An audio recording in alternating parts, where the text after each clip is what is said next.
Greetings and salutations. Welcome to episode 7 of the basement. My guys, how you doing, fellas? Going on, man? Chilling, man. Feeling good. Everybody going blue today. Let's go. We For did it. sure. Blew it out. Yes, Yeah. sir. Camp vibes, you know what I'm saying? We're excited to be back. You can see I'm back in North Carolina. This kind of looks familiar. I've been all over the world. But I'm back in NC. Guys, what's been going on with y'all these last couple weeks? What y'all got new in y'all lives? I mean, pretty much same old, just keeping on, with this career development. I'm, got some coaching stuff coming up, Yeah. some internship stuff coming up. So just moving along with that. I'm not a businessman. I'm a businessman. Come on. Yo. Let's go. Dick, what about you, man? Yeah, just double that. Same thing. Working, getting some coaching this summer too, and we're gonna get to working. Yeah. I'm with it. Nick was at the bounce house the other day, y'all ain't see it on his Instagram. I Working said, yo, what the? I didn't even know about it. My father like, that's the biggest bounce house in the world. Like, ain't nobody tell me. Shit, I jumped at this and shit. That's cool. Nah, man, excited to be back. It's been a pretty exciting last couple of weeks. We didn't see our guys in helmets, no pads yet, but they got some helmets on and making some plays and doing some things. Today we're just gonna do open dialogue, man. We're gonna do open dialogue. We'll throw some things out there, and just kind of get some topics going. I'll start. I think that my little takeaway, my little nugget that I really enjoy has been the improvements, I shall say, of the defensive line. The hype around the D line right now is huge. Whether it's Hankins and his relationship with Mozzie that's growing, and the way DQ's talking about it, or the noise from Sam that's there. And even maybe this might be one of the biggest signs that something's brewing is that Tack got cut. So all of those things are just signs in the right direction. And I don't think Tack did nothing wrong. I just feel like, hey man, you're not good enough to be in this room. So for me, I think we should start the conversation maybe there. With this defensive line, is this the best defensive line in the NFC? Like, can we take this best defensive line in the conference type of thing? I say why not, depending on how Michael Parsons used and some of the packages you put on the field. But what's up with y'all? What y'all think about the D line and what you've been hearing about it? You certainly one of the teams that could be in the conversation. I think I would probably go just based on what the Eagles did last year. I can't disrespect what they did. They pretty much got everybody come back except for Javon Hargrave. They replaced him with Jalen Carter. So, I would put them in that conversation. I like what the 49ers have now. The interior duo. They got Javon Hargrave. Hargrave and Armstead. And then you got Bosa. And they got another edge that is a good player. I can't remember. They got Drake Jackson. Drake Jackson. I love Drake Jackson. Yeah, he's a good player. So, they got, we got some comp in the NFC. If the Bills get back healthy, if Von Miller's out there on the field and looks like Von Miller, I think they're in the conversation too. But in terms of depth, I think this is the best shape I've ever seen in Dallas Cowboys D-line in. Yeah. And, I've been watching since about 06, 07, so that's a long time. I feel like we have a utility unit. So we may not say we have the best pass rushers, or we might not have the best run stoppers, but we have all the ability to do everything we want to do in D-line. So we can go full speed packages. We can go into big, heavy, sets to defend the run. I think you can utilize guys in different metrics. And I think that's just a testament to the last 3 drafts at this point. 3 drafts in a row, they've spent premium picks on defensive linemen that weren't potential guys, but had a skill set that would help this team. So I think we're seeing that come to fruition now. And you pick the guy, Mozzie, that going to have the most immediate impact now. Like, also, we knew it was going to take a while. Neville, we knew it was going to take a while. We knew that Chauncey was going to take a while. We knew all these guys were going to take a while to develop, but now they're here, hopefully. Right. Mozzie's the one guy where, you draft him day one, he's ready to go. So, I, from that perspective, barring injury, even with Hank, you really can do everything up there, and that's exciting. And you have a wall, that's like you said, it has layers to it and layers behind it. One guy go down, we got something for it. What about you? Yeah. So maybe not starting for wise. We might not be the best, but if you taking into accountability depth, I think we're the best D line in the not just NFC, NFL for real. We got, I think Big Bo is going to take another step forward, which is not talked about a lot. And I think we got Hank, who we already know what Hank can do. We got Mozzie. And then from what I've seen, Mozzie and Hank are going to be the starters, which means Osa is going to be more of a rotational guy, which is scary.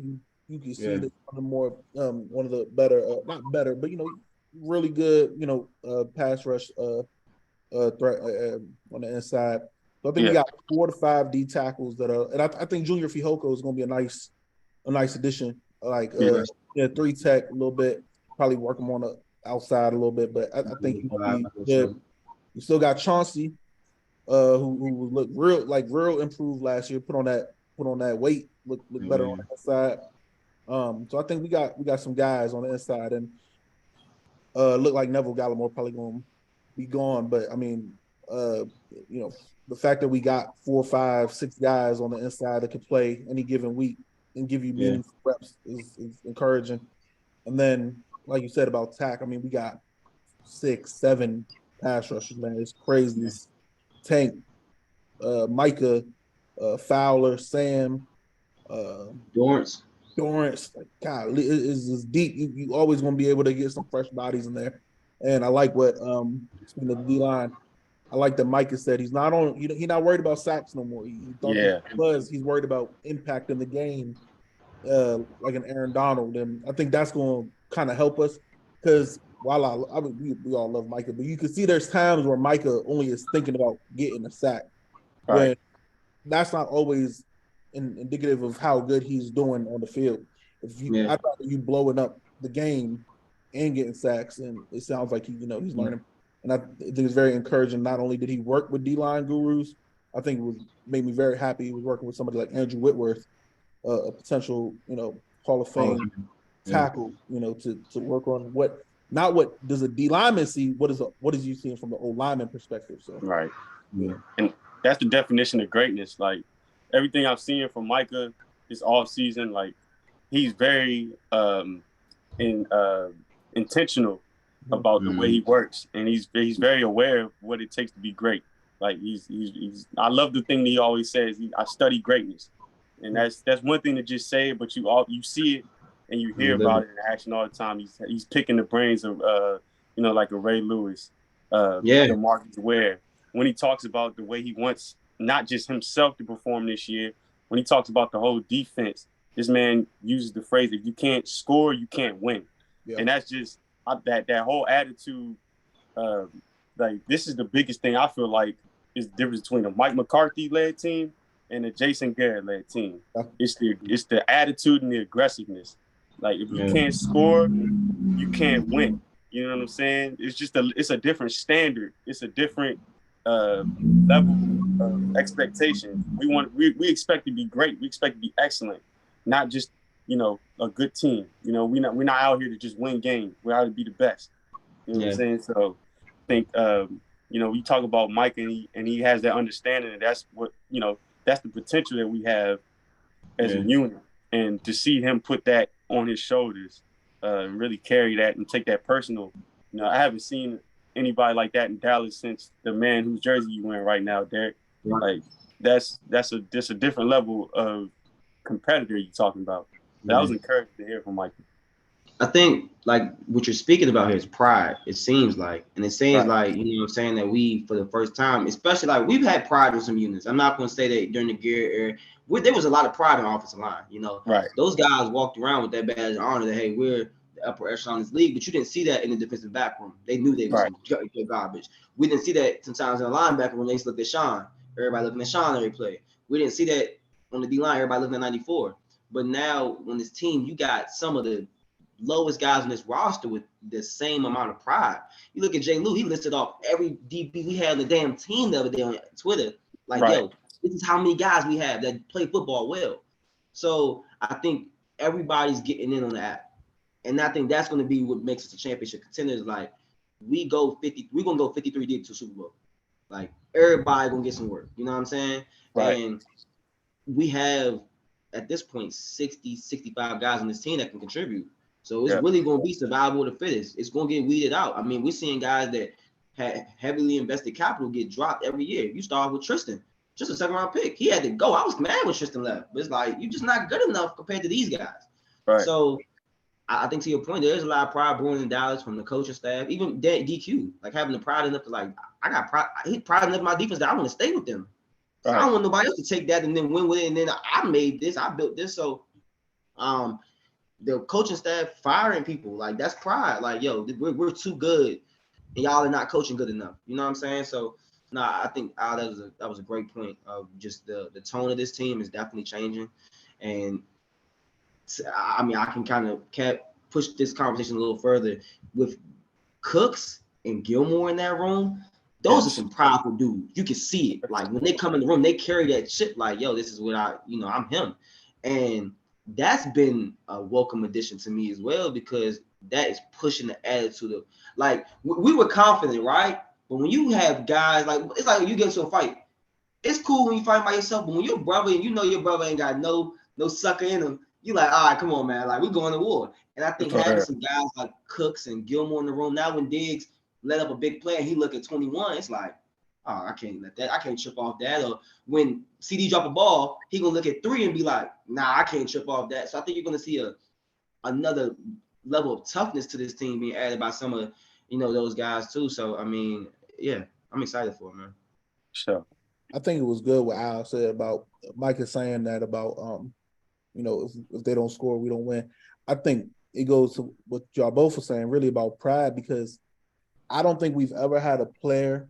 I think Dak is kind of like this, but I don't think it's to the level of Micah, where Micah basically says, winning and losing is on my shoulders, and I'm gonna make sure that it ain't happening, bro.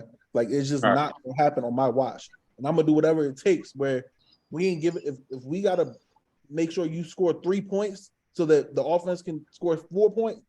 You know what I'm saying? Like, Micah feels like it's all on his shoulder, and that's you can't coach that. You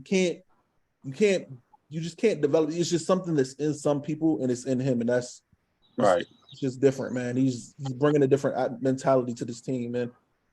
I mean, you said Tristan, who was getting crucified because he wasn't working hard. You could see like when Micah got there, you could see Tristan trailing the runners. You saw him running downfield, and it's infectious that how Micah is. Right. Yeah. Nah, that's good points. That's good points. What other energies, what other things have you guys been seeing from camp coming out? Other newsworthy things to you guys, noteworthy. The one thing that I took note of, the one thing that I've been paying attention to, is the dialogue between the new play caller Mike McCarthy and new offensive coordinator Brian Schottenheimer. Just the way that they talk about the new offense, the adjustments, just hearing the fact that they want Dak Prescott to own the offense. And I feel like to hear that tidbit, it was like, we've all had the idea of Dak as a person over the last few years, the person that had ownership of the offense. But now you talk about, you hear McCarthy talking about, instilling that even more and reinforcing that and really making sure that this is Dak Prescott's offense. Everything we do is something he should be comfortable with. Everything we do is based around him because he's the man.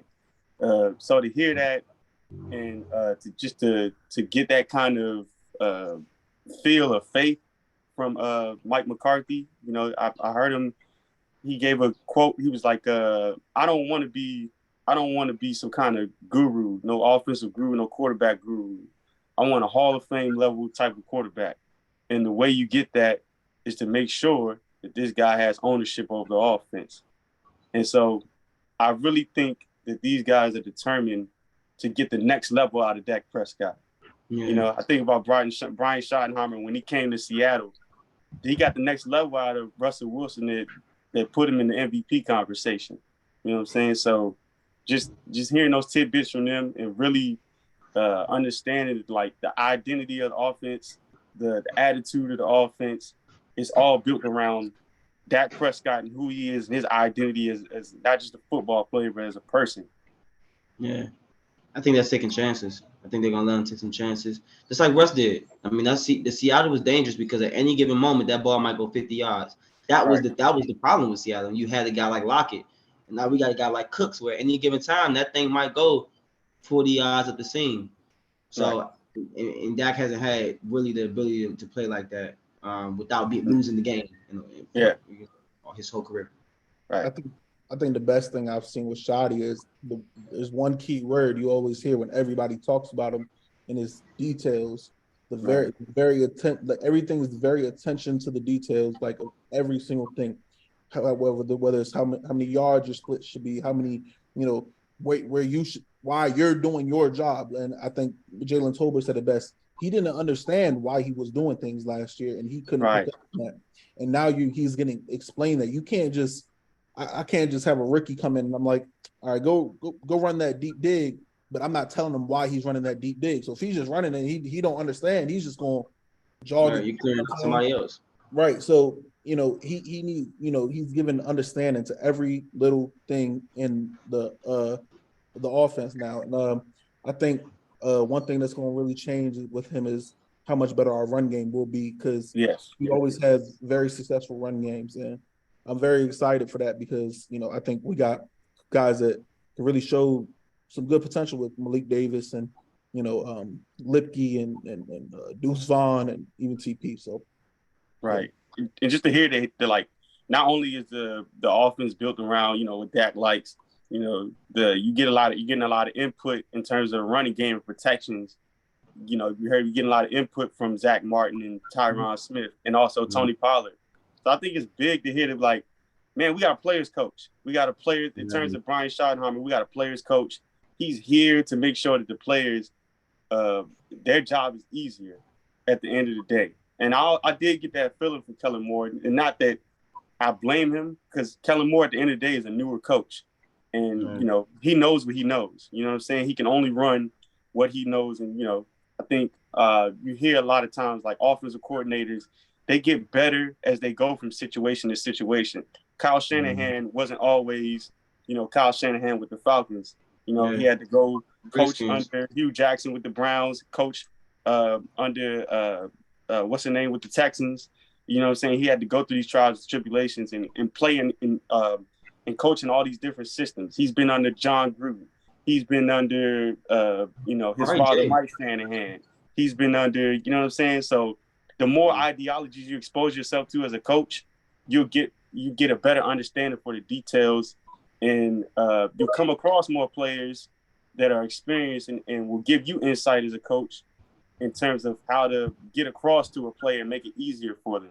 You know what I'm saying? I heard Brian Schottenheimer talking about that, his time in St. Louis with Isaac Bruce. And he was like, yeah, my time with Isaac Bruce rubbed off on me and taught me a lot more than any coach ever did as a receivers coach. So, you know what I'm saying?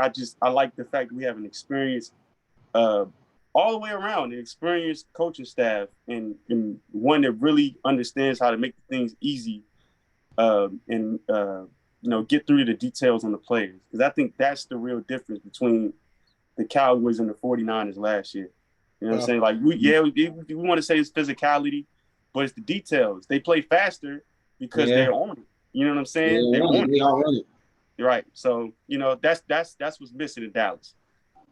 Yeah, I think we talked about it before, identity. I mean, it comes down to we haven't had an identity up to date yet. We've known what we're good at, but sometimes you gotta know what you're bad at and improve those. And we've been doing a lot better at that lately. You know what I mean? We had strengths, but the 49ers, like you said, they only play to their strengths. Sometimes we play our weaknesses that doesn't even make sense. You know what I mean? Right.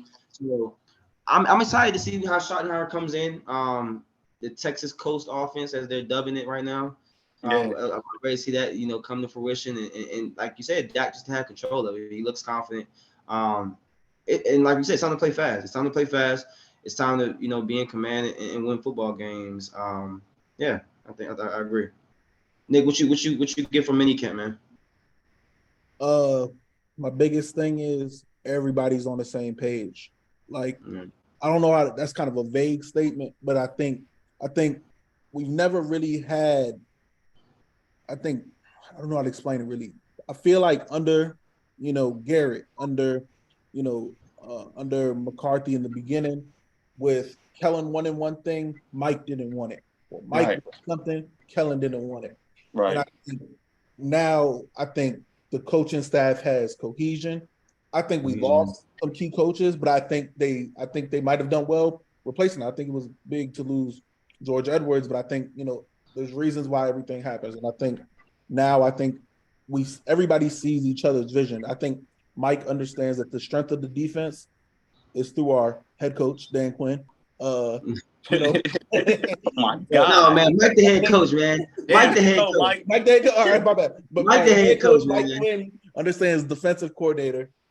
Dan Quinn is he's got the strength of the team, so they're gonna feed off the strength of that team. You know what I'm saying?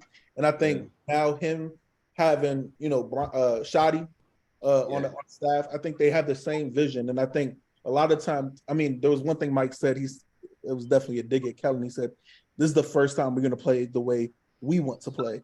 So I think they finally have cohesion on the coaching staff. I'm gonna trust it. And I think that's huge, like trusting one another, because it's deeper than just the players. The coaching staff got to trust each other too. Right. And not to speak to that, like I really think you should get more complimentary football this year. Everybody seems to be in lockstep with what they in terms of the idea of what they think the team is in totality. I think everybody understands the fact this is a defensive led team. As great as we think Dak Prescott is, as much as we want the offense to produce, the best player on the team is defensive. The best units on the team are defensive. So this is a defensive-led team, and we want to play the kind of football that lends to being able to win games that way. And so everybody seems to be in lockstep with that. Yeah, I would push back to that comment you just made, Nick, about Mike McCarthy. What about? I think one thing I've admired about him has been like sometimes leadership isn't dominant. Mm-hmm. Leadership is passive. And his ability to delegate his coaching staff has empowered the team because he hasn't said it's my way or the highway and alienated himself from players. You can look at Mike and he has some of the relationships he has on his team. You're like, wow, he's very cool with that player. I wouldn't expect that. You know what I'm saying? From what we know of Mike McCarthy up to date. Mike McCarthy in Dallas is hip hop, bro. Mike McCarthy in Dallas got a chain on. He's dancing like Mike McCarthy in Dallas saying, you know what I'm saying? Yeah. Passive aggressive, so I really respect Mike for that. McMoney, as I like to call him. I respect McMoney for that because he came in and he provided structure, and then in that structure he let everybody be themselves, and he's continued to do that. So I think that even knowing how powerful a coach DQ is why DQ's around, because he's like, I can play head coach, but don't have to be the head coach. Yeah, right. You know what I'm saying? And McCarty's like, you can play head coach, and I'll be the head coach. You know what I mean? That's such a unique relationship to have. That's like almost having two quarterbacks. You got one quarterback that run. You ever play the team? Well, I was in high school, right? We played this one team, right? And they had, I'm gonna be candid. They had a white guy and they had a black guy. When the white guy came on the field, everybody knew pass coming. The black guy come field, quarterback draw. Like he's running the draw. Yeah. And they wasn't no good, but it was respect because they knew that we can run these plays with this guy, we can run these plays with that guy. I think Dallas is coming to that same thing where like Bill Belichick is still running the Patriots offense. Let's be honest. Like he's still telling them like, hell no, you don't get to run that scheme. Like Bill O'Brien, he had the same coordinates for a reason. But like Mike McCarthy probably doesn't even sit in defensive meetings. Like he probably does not give a shit. Like I don't care what y'all do over there. We take care of offense. So I think it's just a unique marriage that we have, and I really respect McMoney. And people always like, hey, he's gonna end up getting fired for Dan. I don't see that. I think if Mike continues to put up 12 win, and we're getting closer and closer to the goal. I mean, I would rather Mike McCarthy and Dan Quinn than Dan Quinn. I'm gonna be completely honest. So. I'll say though, I'm all jokes aside. Like Mike, I'm gonna tell you right now, Mike. I mean, we all play ball. We all know football coaches down to the youth level are very prideful motherfuckers. Like, so don't get me wrong. Like I'm messing with Mike. Mike's been great. First coach back-to-back 12-win seasons since what, 20 years ago, 25 years. First playoff road. You can't. I mean, and what you were saying about players, you wouldn't expect. When J-Ron Curse said Mike McCarthy's his favorite coach ever, I was like, J-Ron Curse be having interactions with Mike? Like, what's going on? So it's all jokes aside. Like, I fuck with Mike great, but you know, I got to give him his shit because you know Dan Quinn walking up in the draft room like he's the guy. He's strong arming him like, nah, nigga, I'm my pick. You know what I'm saying? So Dan Williams. Yeah. So you know, I fuck with Mike. But Mike's trying to get adopted. You know what I'm saying? He wants to be a Jones. So he wants to hopefully, pivot from, Dan, you can be the coach. I'll be the vice executive personnel director of special teams. And he'll get paid $4 million a year. So he's trying to get adopted by Jerry or Steven. So that's cool. I respect him for that. And I think I was watching Brandon Cooks had an interview recently, and he talked about McCarthy and how he planned for that type of coaching. So it's like, God damn, Mike, like this is that year off did a lot for him. I think we brought up before. Y'all watched that NBC bit. I think King or Peter King did with him, I believe. They went to his house and talked about his daughter and the branch and analyzing every play of football history. Remember all that bullshit? So it was a little cap. I ain't gonna lie. It was a little cap. I ain't gonna. We gonna do every play of NFL history. We know football is easy now. And we went out there and won like 3 games. But anyway, to say that is like, I think that was such a developmental time for him. I respect Mike's humility so much. I think that's what makes him a good coach. And he's not the Sean Paytons of the world. He's not these guys, but he has the same amount of wins as them. And so I'm excited. I'm really excited to see how Mike pushes this team and hopefully, they keep the assets where, he can coach like this and doesn't have to put his foot in the gas too much. I think he has enough guys that want it. Yeah, I think you got one of the better CEO style head coaches. This is what they were trying to do with Bill Parcells. Like, this is what they were trying to build back in 2006. They wanted Parcells and Romo, a defensive-minded, control the pace of the game type head coach with a talented quarterback. This is what they were trying to do. I'm glad they finally got to it after goddamn 7 years of Jason Garrett. Jesus. But I think I'm encouraged by the way that Mike rubs off on the team. I think you hear Zach Martin talk about, who we want to be as a team. Just the way that his Pittsburgh acts, his Pittsburgh, nature, it really rubs off on the team. I think these guys, you're gonna see, the O line and the D line. That there was some assholes last year, but I think it's gonna get a little bit more, brash this year. Nasty. Yeah. See some fights going down this year. For sure. Out there. For sure. Training camp. I hope we jump a team. Like I hope like one like like remember how sometimes like the Broncos jumped us? I hope we jump somebody this year. Like, I hope like Cortland Sutton come to camp and the DBs just stomp them out like real bad or something crazy. From what I heard, we ain't doing no joint practices this year. Mike is pissed about what happened with the Broncos. That's that ambush, that sneak attack. What was it? Draymond Jones putting Zeke on his back. Yeah, I ain't like that. I'd have had some words from him if it was a joint practice. I forgot about that. Zeke is a soldier, bro, because I wouldn't have let that go. I'd have had some words from that. Huh? Draymond Jones, Ohio State, ain't he? I believe so. Yeah. Disrespectful. That's his blood, brother. Well, that's crazy. That's a line, bro. Why he just done that? They decked him too, dog. I was like, oh, what's going on here? Yeah, that's an interesting one. I want us to do some. I think it gives us a competitive edge when we have joint practices. I mean, maybe we should just go play a soft team like the Rams or something like that again. We always smack them around. I love joint practices with the Rams. They never punk us. So maybe we should go joint practice them and not Denver. In Denver, you know what I'm saying? Yeah, but sure. I think the Cali teams might be a little bit. We can't. Yeah, I was about to say we can't do the Cali teams though because we play them both. Oh, you can't joint practice who you play. Yeah, you can, but it wouldn't be. Because don't they usually do the same week? I've seen teams like joint practice the same week they play. The Patriots do that sometimes. We play them in the regular season. In the regular season, yeah. Oh, because you don't want to do too much. Okay, yeah. Do we play the Chargers? I know we play the Rams. I know they said they won't. Yeah, we play the Chargers. Yeah. So, yeah. Okay. Well, maybe not. Maybe not. You definitely don't want to play San. I mean, of course, you play San Francisco too. Maybe go see Vegas. No, you do. So you play the whole West? Do we play the whole West? How do we play the West? Nah, one team in the West, right? The West team in the West. Yeah, so maybe just the Chargers. It's just the Chargers. Vegas can do something. Second place. I think our preseason schedule, we get the Jags. I would think that they could do a joint with them, but I don't know if they try and give up the facility and, you know.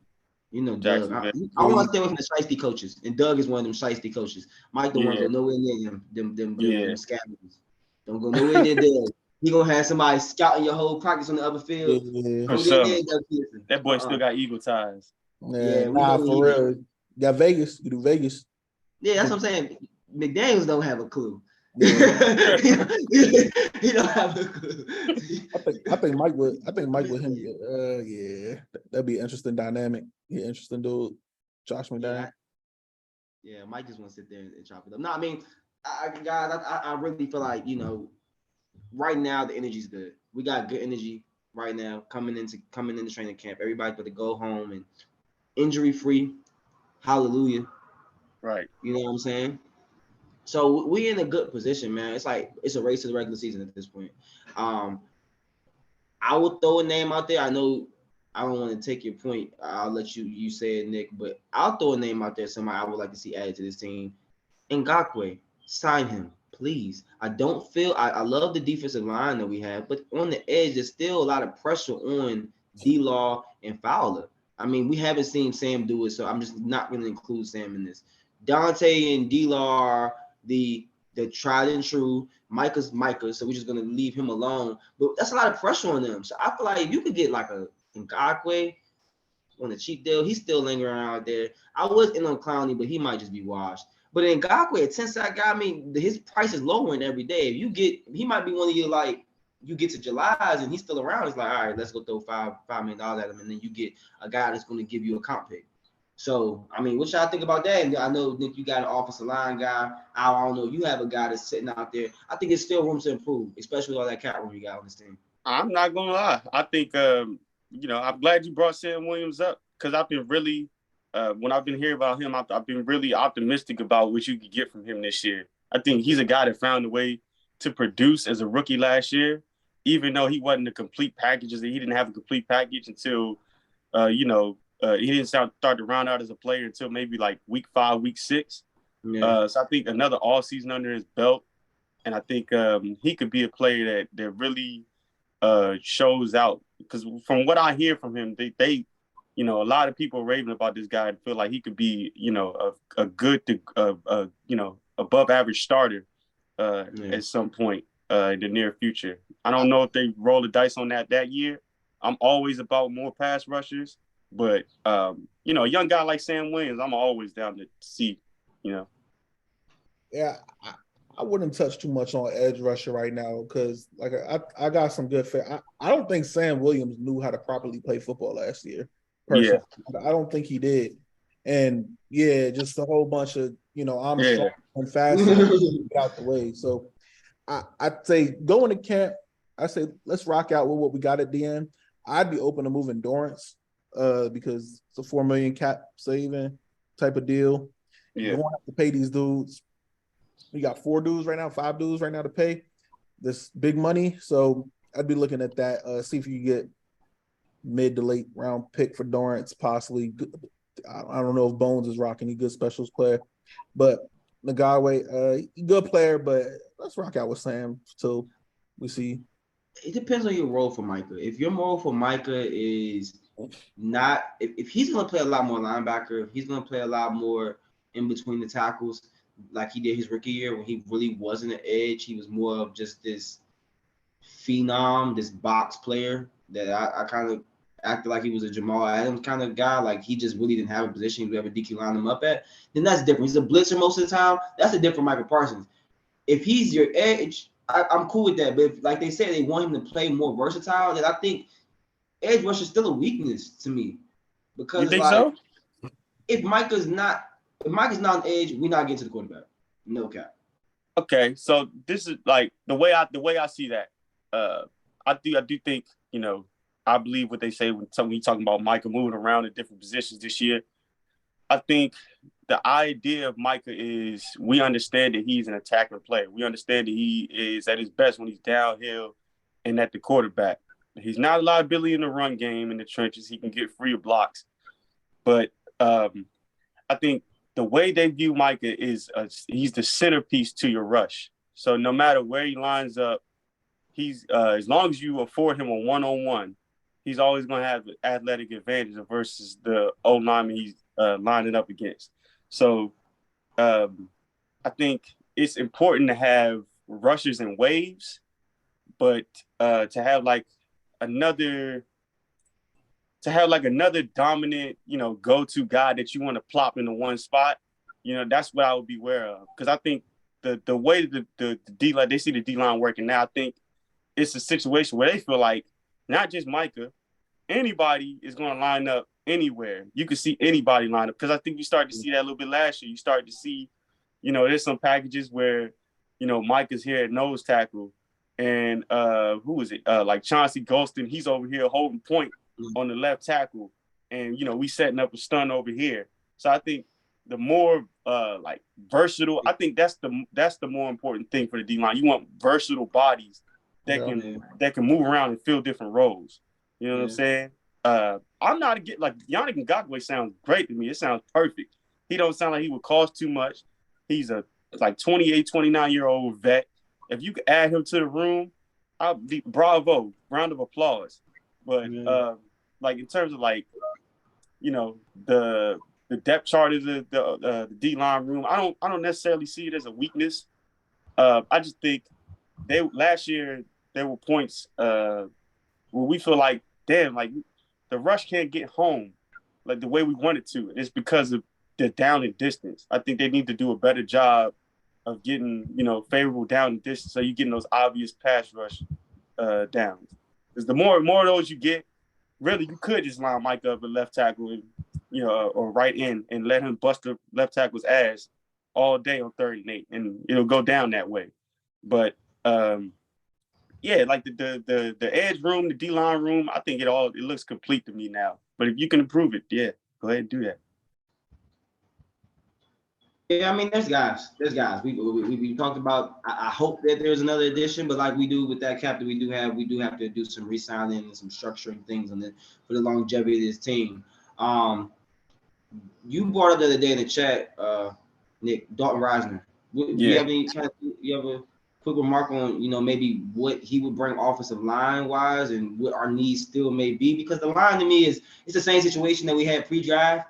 We really didn't do anything besides the UNC guy that kind of really changed that. What is the state of the offensive line right now? Do you feel confident where it is, or there's still a lot of talk about where guys are going to be placed? And even look at the line that was in camp, it was kind of funky a little bit. What are you guys thinking? I was gonna say that, like you should, Nick, start with what you think the O line is going to be, and then how does Risner fit? I want y'all to tell me if I'm crazy. I think Let's Go can be a starting caliber player. At which position? Right tackle. Yes. Yeah. 6'7". Yep. Yeah. And I was when I was down in Dallas, I seen him at the facility. Dude is huge. Like Goliath, bro. Obviously I'm just an average dude. Like I'm 6 foot 1. Like this dude over here, like I'm looking at the motherfucking Big Show or some shit. Like this man, like nah, for real. But all right, so we kind of agree on the Walesko thing. Yeah. If you say it, I'll trust that. I mean, I haven't seen anything that would say differently. He got up in there late last season, didn't he? No, he didn't play last year. Nah, he didn't play at all. Yeah, Ball. So Ball's trash. Yeah. Oh, Ball's terrible. Ball's terrible. They both bigger guys. Like they both were like 6. Yeah, Ball's tall too. But Walesko's more like he moves. Yeah, So all right. So here's my thinking how this is gonna go. I think week 1 we're gonna have Walesko starting at right tackle. I don't think Terrence is gonna be ready. Okay. Just a thought. I think Tyron will be left tackle. I think Tyler will be left guard. Farniak and not Farniak. What's his face? Biotis. Then obviously Zach. I think eventually Terrence will come back, be the starting right tackle. Walesko will be the swing tackle. Farniak will be your interior swing guy. But something don't sit right with me about that. I really think Risner, whatever, should be left guard, but I don't see a path to the roster as much as I want him because he's not versatile. He can't play center and potentially right guard like Farniak can. Mm-hmm. And I think they want to look at let's go at guard, which I'm like kind of iffy about. But who's sitting down? Who's sitting down? Everybody healthy. If you brought in like a Reisner, you just talking about early season help. Tyron Smith is sitting down. You think so? Oh God, come on, y'all. We still not on this. No, I'm asking. Come on, yo, I'm sick of this. He gave up one sack last year. You know me, but you know that I'm all about the best five. I'm not with them phony games, bro. They talking about cutting this man. He gave up like 3 sacks my whole life. I'm like, bro, what are we talking? I mean, he broke his arm every couple games, but like he gave up 3 sacks my whole life, bro. Like, I'm saying. People are being way too disrespectful to Tyron, and I'm not going to sit on this podcast right now and say anything bad about Tyron. Nah, no, I'm not going to do it. I'm not going to do it. You know, I don't want the people. I don't like when people talk about cutting him, but I don't mind. Like if there's a situation where it's like somebody's intent where they talk about, I want Tyler Smith to be our left tackle of the future, and I want him to be in that position right now. If I can understand if that's your stance.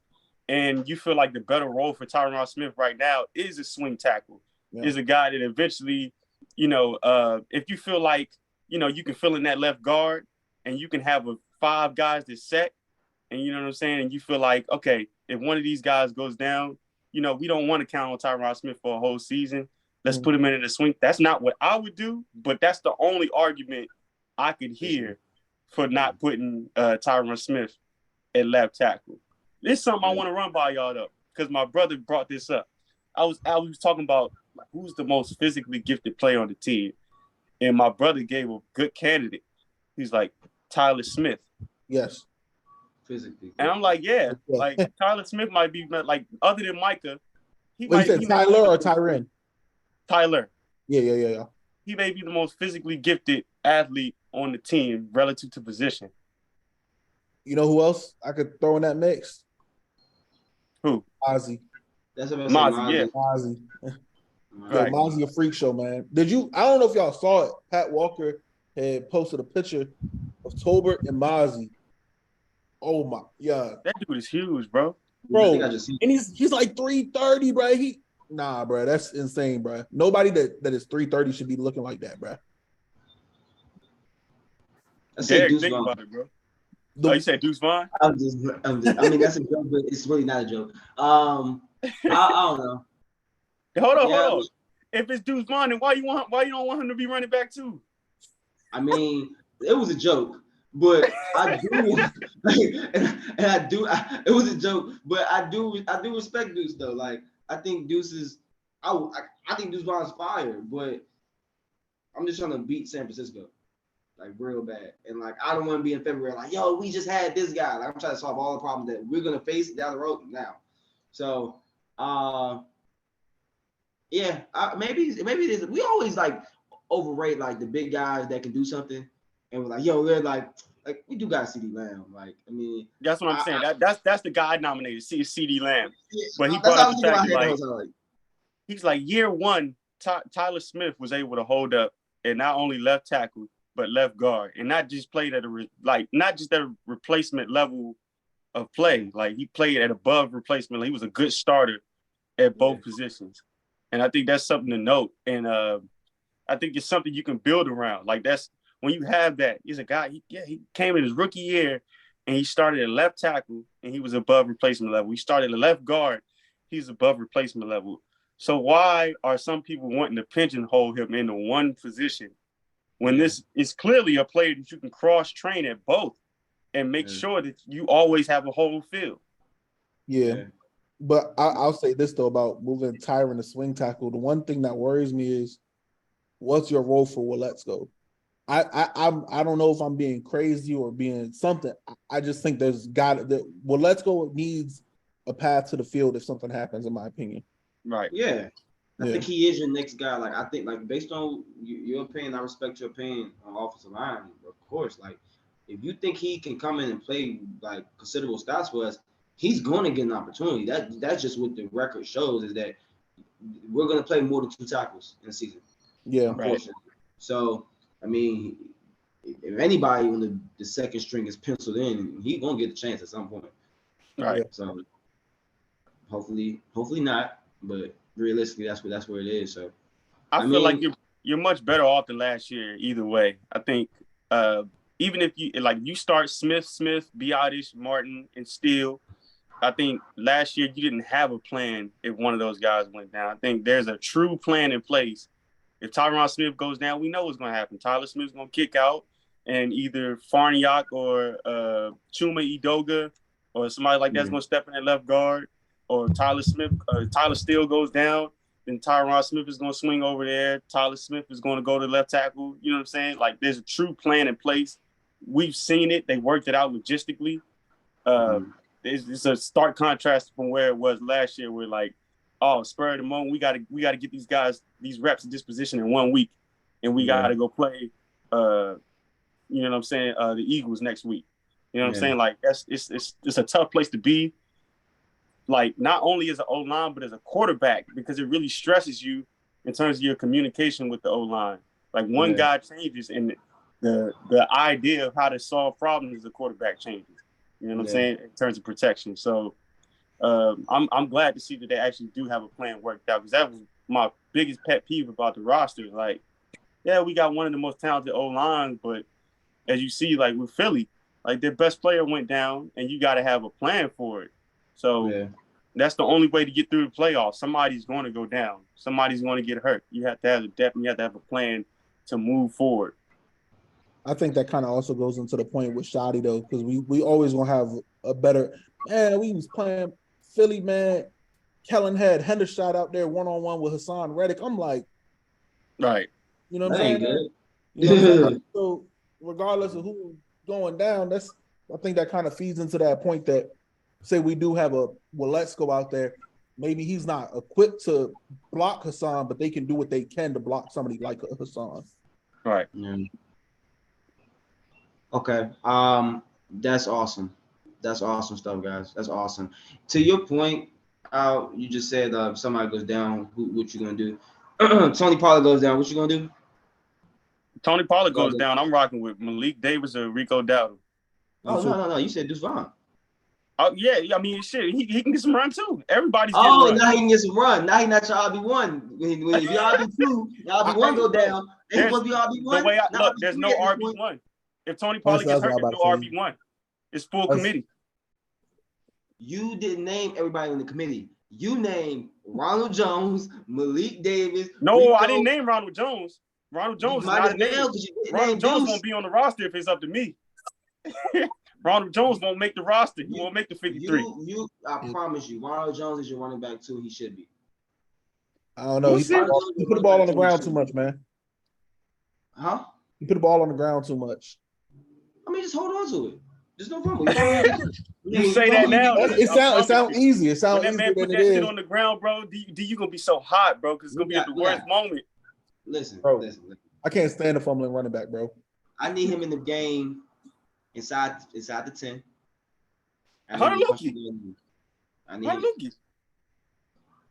Also, I think our running back 2 through 5 isn't like a running back 2 ain't really gonna get more snaps than running back 4 on his team. Like, to me, Rojo gonna make y'all eat y'all words, and I've not been a big Rojo fan since he's been in the league. I used to hate that nickname, Rojo, but I'm with Rojo now. I'm with Rojo. I'm on the Rojo bandwagon. If Rojo gonna make y'all eat the words, he gonna be a dog. And he from Dallas too. He ain't gonna cough that jump in front of his mama. No way he'll do that. No way he'll do that. Not in front of his mama. See, in Kansas City or wherever he was at, Tampa Bay, he'll do that crazy shit. Dallas, in front of his mama, auntie, girlfriend, not coughing that jump up. He gonna turn into a dog. If he go through the season, if he go through the whole season, no fumbles, Whataburger on me, bro. Yeah. It's on me. Listen, Whataburger, I don't want that. We gotta get some That's his favorite. That's Ronald Jones. Jones. Yeah, that's his shit. Yeah, that's his shit. It's on me, bro. Oh, Whataburger. Yeah. All right, that's chill. All right, that's chill. Hey, fellas, good rap, man. It was a pleasure talking to y'all, man. Hey, we're gonna do this more, man. We just gonna rap, man. Sure. Season coming now, and we got the space to really, see what this team is gonna do. Ain't no more speculating. We wearing pads, we making plays, we practicing, we having conversations. So we got about 4 weeks to camp. 4? I mean, half, 4.5, something like 4.5. What's the start date on that? Like I have July no idea. or something. July probably 15th. Like 5-6 weeks actually. 5-6 weeks, like July 22nd or something. July 20th. Okay, so yeah, we got about a month. So it's a little break, you know what I'm saying? And we'll dabble in here and there. Before we leave, Earl Bud. Because Earl's a part of this team, of course. He got an interview on the .com. I'm like, you would think Earl played cornerback for us or something, the way they paraded him around that Oh, joint you said yesterday. Earl. Oh, shit. Yeah. I'm going with Earl. That's my boy. Errol's my boy. I rock with Earl. I'm a Spence fan. Yeah. You going Earl too? I got Spence, yeah. I guess we're Cowboy fans. No, Earl's my dog. Earl's my That's dog. my. But I like just both. want to see if y'all had some He's the hot take with Cowboys that. boxer. Yeah, Jerry Jones boxing. Yeah, JJ boxing. Yeah, okay. yeah, okay, for sure. All right, fellas. All right, All right, man. Y'all be safe, man. You too, bro.